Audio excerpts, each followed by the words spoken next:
Hi everyone, my name is Anandini Fernandez and I'm a criminal lawyer. I graduated from Government Law College in 2012 and I've been working in the chamber of Satish Mani Shinde ever since then. In fact, I pretty much started interning in my third year of law school and I've been here ever since then. I'm a first generation lawyer. Ever since I was very young, I was always attracted to the field of criminal litigation. And fortunately for me, I really enjoy my work. So that's a little bit about me.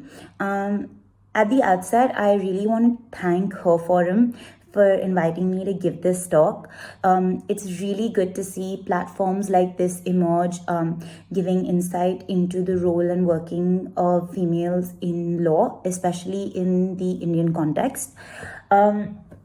I was invited to give a masterclass on criminal law in about 20 minutes, which is funny because 10 years in, I'm still learning things every day and I'm not even close to mastering criminal law. So I thought for today's lecture, what I would do is talk about how criminal law is set in motion. And I'm going to do this from two perspectives.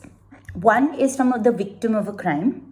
What are the immediate steps that person needs to take, and the other is from the person alleged of a crime, so the accused, so to speak. So I'm first going to start with if you have been the victim of a crime, what are the steps that you need to take. Now the reason I'm going to focus today's lecture on these two aspects is because these are the very basics that you need to know, and also because of TV shows and movies, etc. There's a lot of misconceptions about this. So I'd like to take this opportunity to clear them out, clear those up, and just give you some basic but vital information. So I'm going to take an example, a very simple one, of if I'm walking on the road and somebody snatches like my gold chain off my neck and runs away. So what are the first things that I, as a victim of a crime, in this case the crime of theft, what do I do? Now the first thing I have to do is to go to the nearest police station and report the crime and basically get a first information report registered, which is basically the first information of a crime and which allows the police to start investigating. So basically when I go there, I just need to narrate what happened to the police. They translate, if I'm speaking in Marathi, they translate it, they write it down as is.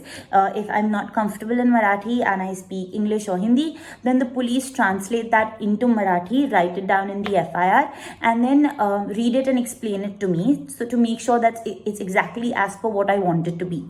Now, why is it in Marathi? Because in the state of Maharashtra specifically, the police station language is Marathi. This obviously differs from state to state, and court language is English. So that's the first thing I do, is go to the nearest police station and get a first information report registered. Now it could happen that the police show certain hesitancy in registering an FIR or are not willing to take me at my word. In such a scenario, what are the options available to me? My first option and the first thing that I must do is give a written complaint to the police.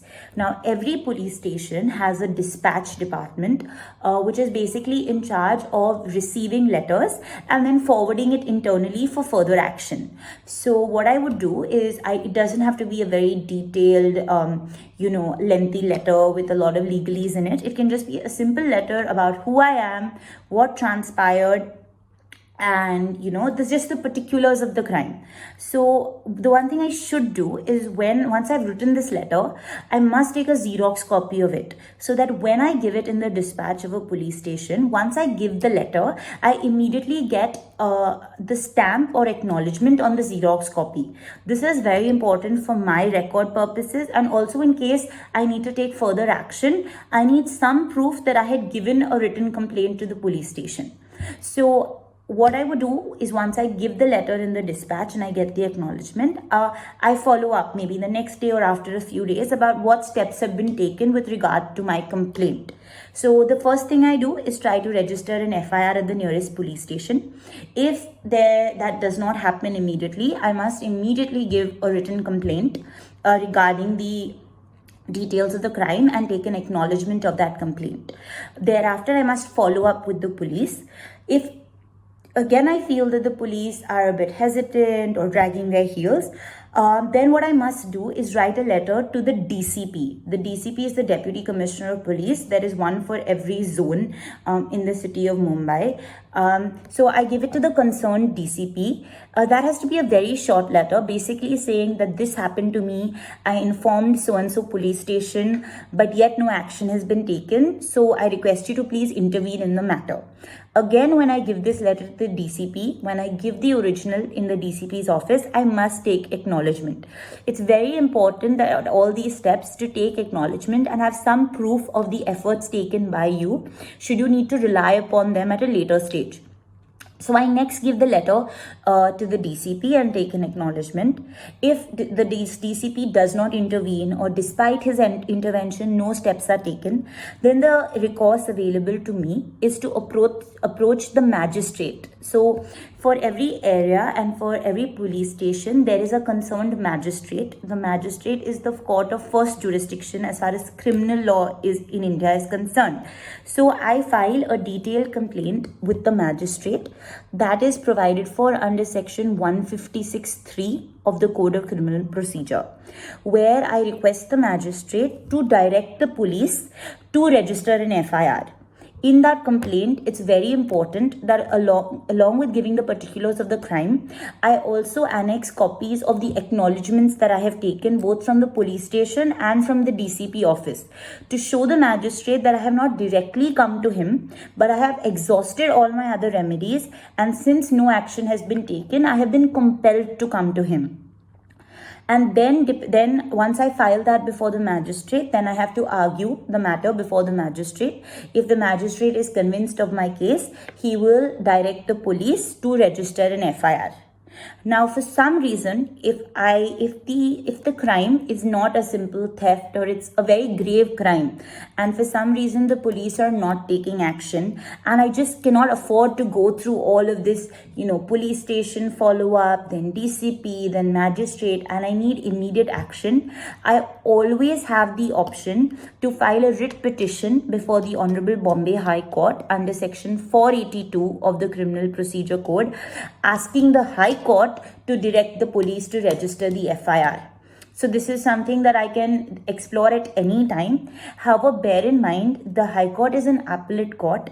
482 and section 482 of the CRPC is a discretionary power. The High Court is not supposed to exercise it as a matter of course. It's supposed to exercise it only in exceptional circumstances. So I must be able to convince the court why I could not afford to wait and go through all the regular procedures, and why I chose to come directly to the High Court to get my relief.